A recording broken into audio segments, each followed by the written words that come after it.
tragic shooting in Washington, D.C. U.S. officials say that the suspect worked very closely with the CIA in Afghanistan for years, that he was vetted, and the vetting came up clean. He went cuckoo. I mean, he went nuts. And that happens, too. It happens too often with these people. You see them.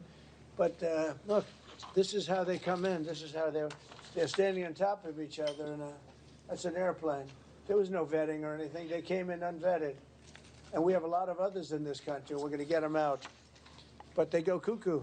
Something happens to them. Your DOJ IG just reported this year that there was thorough vetting by DHS and by the FBI of these Afghans who were brought into the U.S. So why do you blame the Biden administration for what this man did? Are you stupid?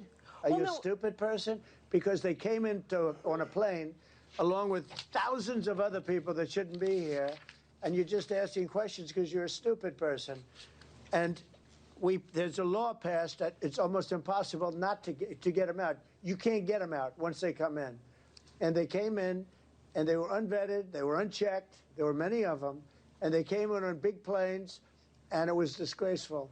And if you look, you'll see there was a law passed. It makes it almost impossible not to let them in, not to certify them, so to speak, once they come in. And they came in, and they shouldn't have come in.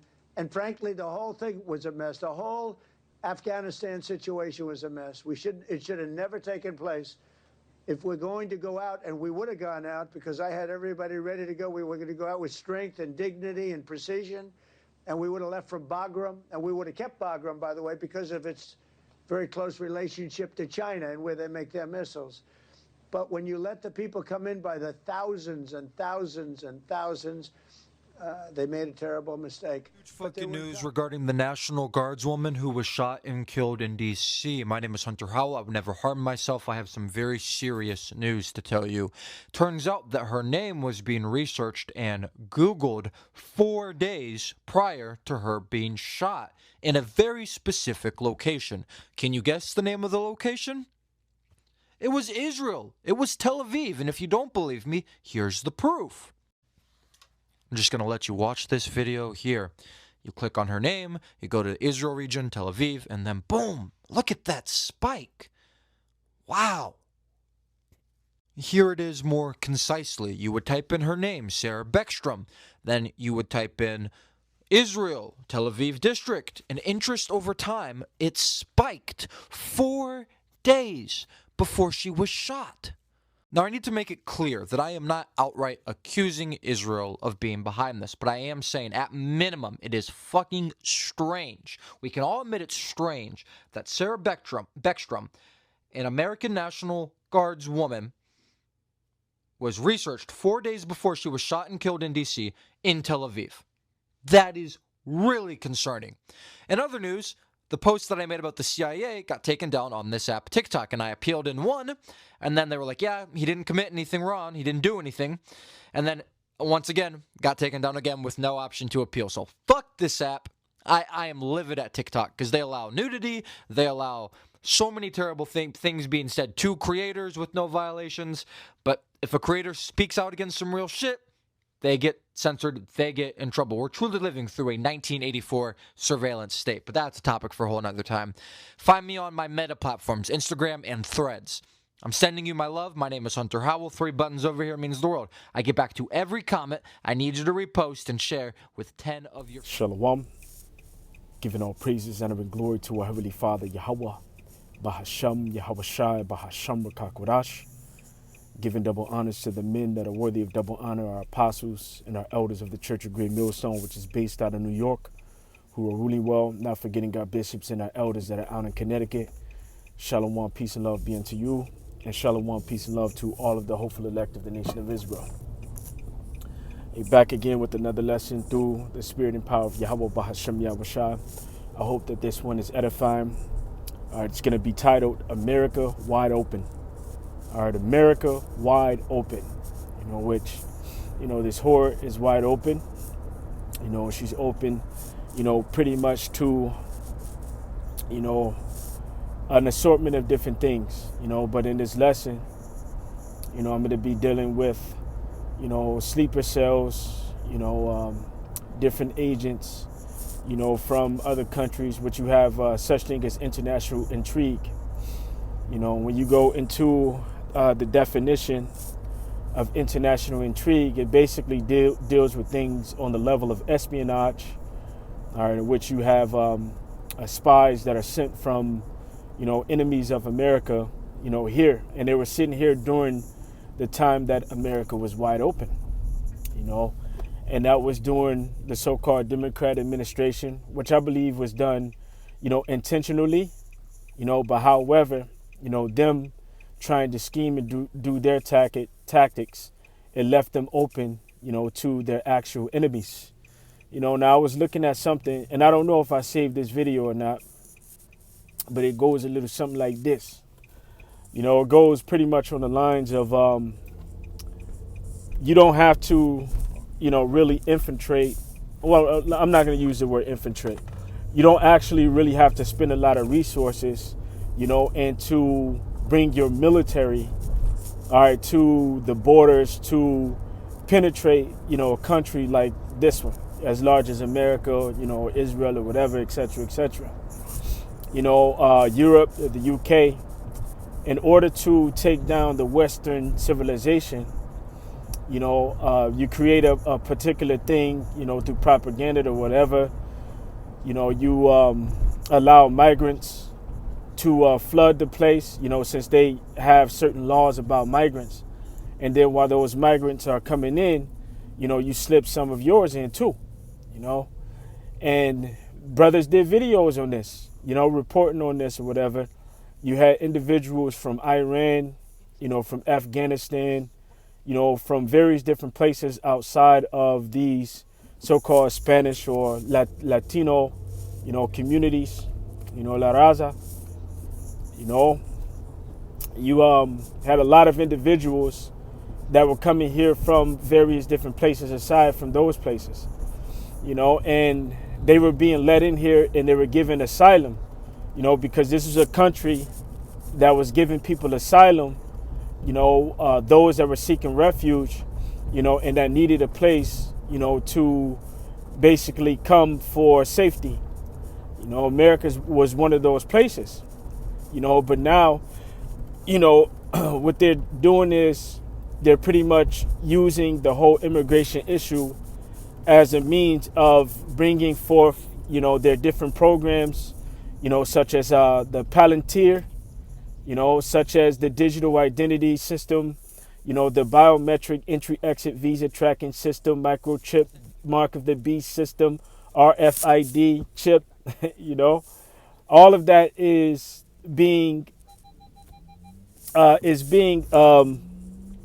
it's already been packaged up, and there are events, you know, they're gonna make come to light, you know, to basically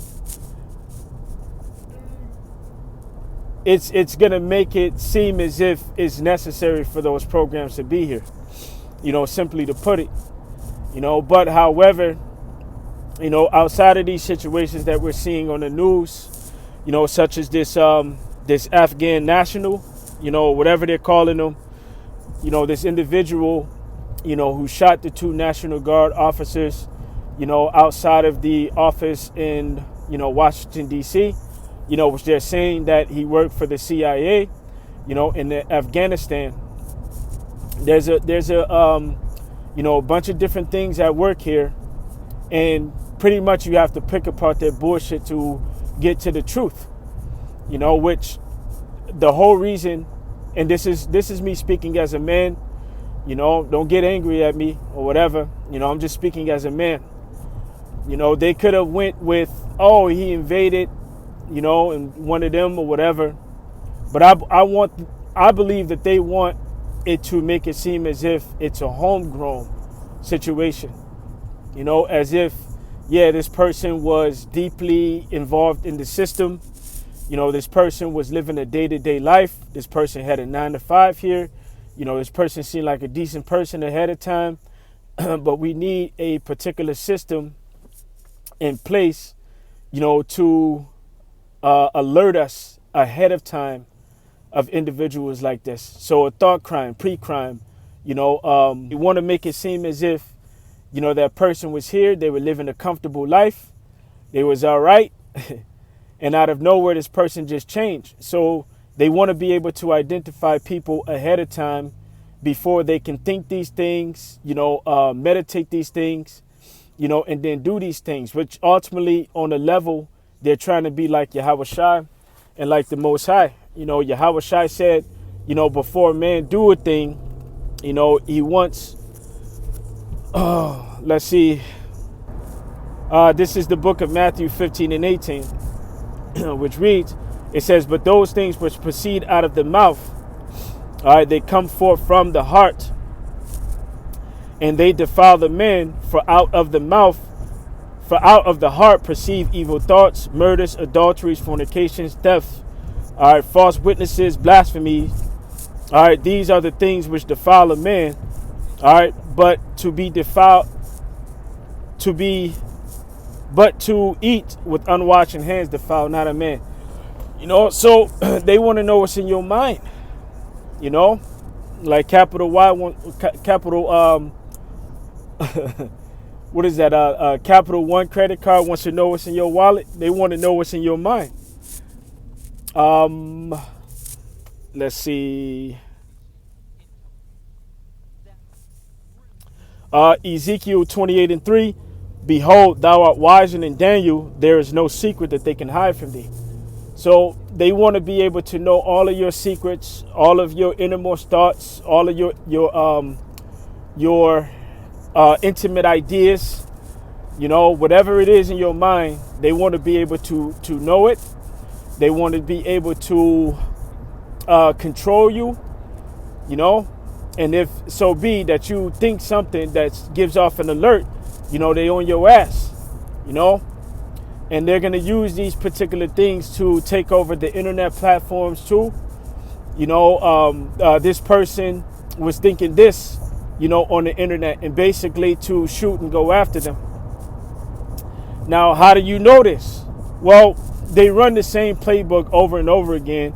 And sometimes they just call things by different names, or they'll add things to it, which when you go back into the 2000s, early 2000s, all right, because we're still in the 2000s, all right, we're just in the 2020s. Back in 2001, and just using Google to get a little backdrop on history, right? And I asked Google, how did the year 2000 change America's surveillance? I'm sorry, how did the year 2000 change America's national security? That's what I asked. The year 2000 did not significantly change U.S. national security, as the major shifts occurred following the September 11th, 2001, all right, T attack, which led to the creation of the Department of Homeland Security, all right, the Patriot Act, and a focus on counterterrorism and preemption. Okay, so those things came what? They came in 2001, but the whole setup of that date, everything that played out was pre-orchestrated. All right, everything was choreographed. All right, they worked those particular things out to happen so that they can bring forth those laws. And that's that Psalms 94 and 20. All right, that always seems to come up. They frame their mischief by law. Let's grab that. All right. So this is the book of Psalms 94, verse 7. And bear with me, Baba Kusha. I'm feeling a little lightheaded.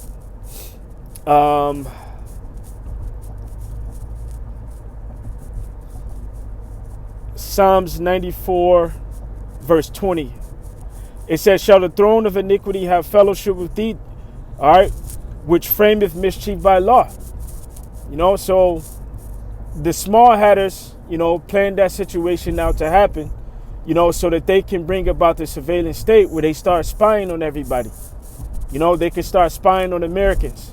They could get their phone records. They can get warrantless warrants to pretty much seize information from someone's phone, from their computer. You know, they don't have to notify you. They don't have to ask for permission. All right, so it brought about a surveillance state. All right, such as what's getting ready to happen, but with the Palantir, you know, and with the other additional programs that go along with that, that makes people identify themselves. So to be online, they're going to want you to identify yourself, to have a digital ID account, you know, so that if you're showing signs of something like this, then you're basically held accountable. All right, but really, this is just a Trojan horse. All right, this is the carrot. You know, this is the carrot that they're doing to lure you individuals out. All right, make it seem as if you're in danger. All right, so that you can give up your liberties. So let's go back to more. You know, I got a little bit more. It says how access to. I don't know if this is the same thing. Let me check and see. Okay, yeah, that's the same thing. I just doubled it up. All right, let's go to this one, which this one is dealing with domestic surveillance, okay? So, once again, using Google, I asked the question. I said, how did the year 2000 influence American governments to spy on its citizens? And this is the answer that was given. The primary event that led to the significant expansion of the U.S. government's ability, all right, to spy on its citizens was not the year 2000, Y2K, but the September 11, 2001. It says terrorist T attacked. The Y2K bug was a computer issue, all right, that had minimal real impact, all right, due to extensive preventative efforts, and did not directly influence surveillance policy. Let's go here. It says key legislative changes and programs. U.S. Patriot Act 2001 passed just 45 days after the 9/11. All right, this broadly expanded the powers of the federal agencies to conduct surveillance. All right, key provisions include revolving wiretappings or roving wiretaps.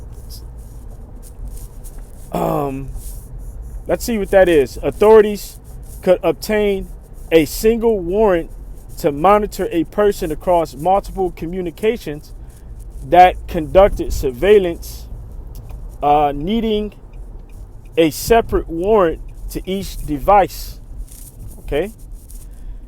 Section 215. This should be interesting too.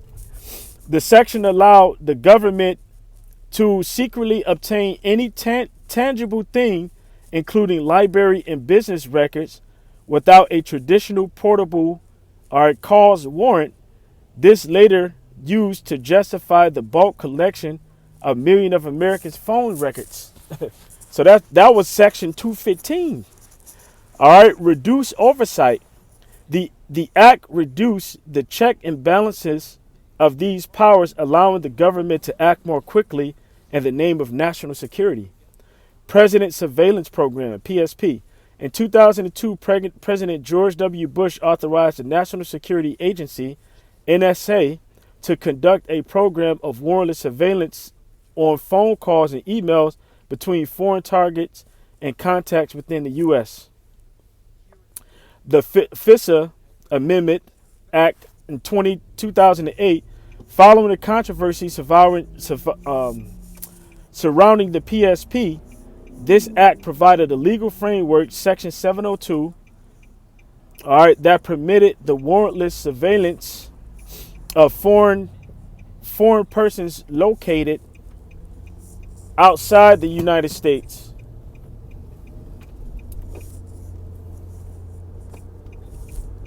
Let's see.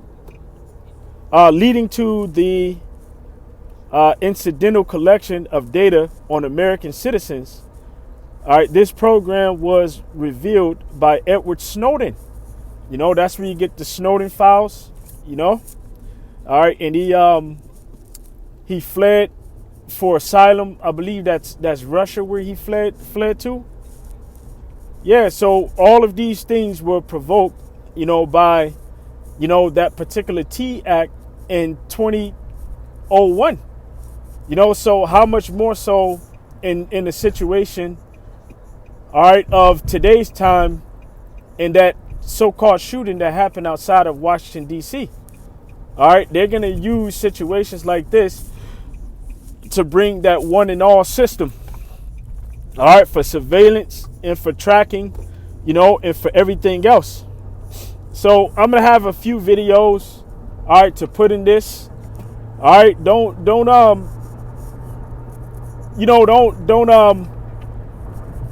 count this out too, that there are sleeper cells here from other countries, that are actually here.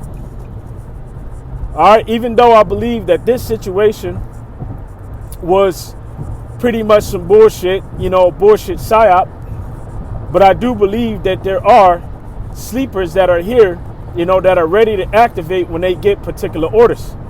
All of a sudden, they just got this information from Al Qaeda. All right, the niggas receiving orders, to just go forth. Why did it just conveniently start happening around this time? Why didn't it happen before? Why now? All right, in the midst of this agenda that y'all got going on. Get the fuck out of here, man. Hey, we're not ignorant of Satan's devices. All right, but however, all right, you will have the enemies, of the great horde that are here that are going to be doing things on the inside that disrupts this place. And that's according to biblical prophecy. All right, that's the book of Jeremiah, the 51st chapter in the 14th verse. And it reads this. It says, Yahweh of hosts have sworn by himself, saying, surely I will fill thee with men as with caterpillars. All right, and they shall lift up a shout against thee. So once again, and this is coming from the NLT this time, Yahweh of heaven's armies has taken this vow and has sworn to it, all right, by his name, his own name. Your cities will be filled with enemies, all right, like fields swarming with locusts, and they shall shout, all right, in triumph over you. So there will be enemies here that get busy on the inside. This particular one, I think this was an inside gig, but they're going to use it to their advantage. And their advantage is going to be to push those systems, all right, that they all favor. All right, Peter, whatever his name is. All right, J.D. Vance. All right, the Department of War. All of these colonels, colonels that were honorary members that were sworn into the military, but they were techies. Okay. All right, the military is about to be given over to, robotics, drones. All right, they may even start doing cyberhumans, but they're definitely going to do, all right, brain chips and mark of the beast, all right, chips, all right, RFID chips in the military. Okay, so with that, I truly hope that this lesson was edifying, giving all praises, honor, and glory to our Heavenly Father, Yahweh Bahashim Yahushai. Double honors to our apostles and our elders of the Church of Great Millstone. Peace and love, safe, chaste, and mercy be unto the elect. Shalom, Abba, Kwambakaya.